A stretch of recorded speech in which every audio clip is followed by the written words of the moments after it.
All right, my friends. So far we have gone over the welcome sequence and then the product sequence, and now it's the appointment sequence. So this comes into play when you have a consulting offer or a freelance offer or a client, a service offer, right? A client that you're trying to land clients either through a sales call or something else.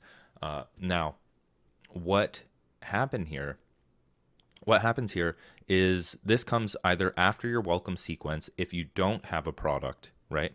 Or it comes after your product sequence if you do have a product. So this comes after, for me, it comes after, or it came after the Modern Mastery HQ sequence. This is how I landed my clients without promoting on the timeline, right? So I had people go through my welcome sequence, and then they would go through the uh, product sequence, and then they would get put into this sequence.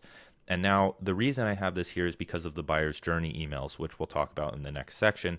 But if they buy your product, right, and they're put into another sequence, then you have to account for that so they're not just getting double emails. They have to go through the buyer's journey sequence before they start getting more emails, or else they're just going to keep getting hit. And this is up to you to kind of tinker with this and strategize how to do this best. So it's the same exact thing here. It's the same exact thing. I'm not going to go over like how to do this like too much. I just want to go over a few things relating to the actual appointment sequence. So you have three. I would just do 2 to 3, right? 2 to 3. So 2 to 3 value emails that are problem focused, right? So it's like writing a newsletter where you have a problem, you go through, you give your argument, you provide value, you provide actionable advice, all of that, right? And then you put those into a sequence, you space them apart by however many days, 2 to 3, doesn't really matter. And then when it comes to the later ones, so let's say a soft sell or a hard sell, let's see. Yeah, so eventually you're going to have to come and pitch someone on your actual offer. And pretty much you're just going to say at the end, hey, if you want help with this, you can go here and fill out the application, right? So we talked about having a questionnaire for your consulting offers. That is what you're going to link in the emails aside from, like, instead of just the product link, like in a product sequence where you link them to the product landing page. In the appointment sequence, you're linking them to your questionnaire because it's low friction. It's much easier than going to a landing page, getting pitched on a high ticket offer that's going to cost thousands of dollars, and then trying to buy there or even scheduling a call there. It just works 10 times better if you just fill in the questionnaire, right?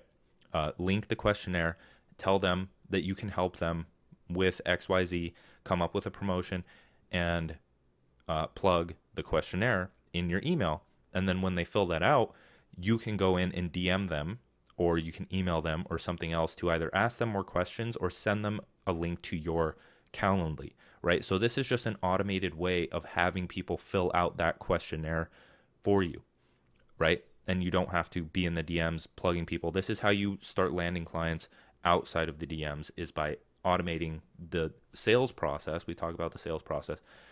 You're automating the sales process in your email sequences, and you're leading them to the questionnaire to fill out. Now, one thing to keep in mind is that, as I made like very clear in the other sections, is that follow-ups are extremely important. Follow-ups are extremely important. So I had 4 follow-ups here, and I would even go further than that. I would go, I spaced the first one out after they got pitched to fill out the questionnaire by 7 days. And in this one, what did I say? Have time for a call this week. Just following up on the mastery program offer, guaranteed social media growth, lifelong skills. If you're free this week, apply for the program here. And then that led to the questionnaire.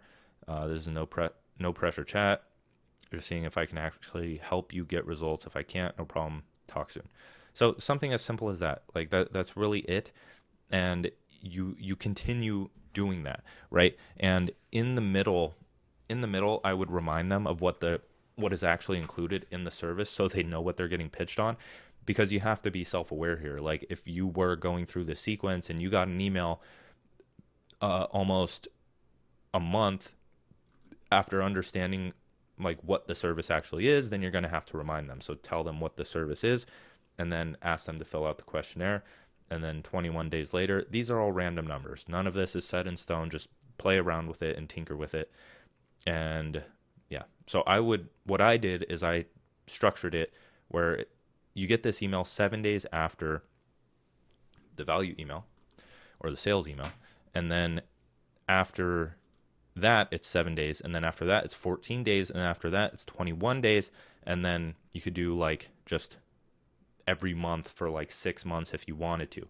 Because for high ticket stuff, a lot of people aren't going to be ready to buy the first time around. Like you just may not get that lucky.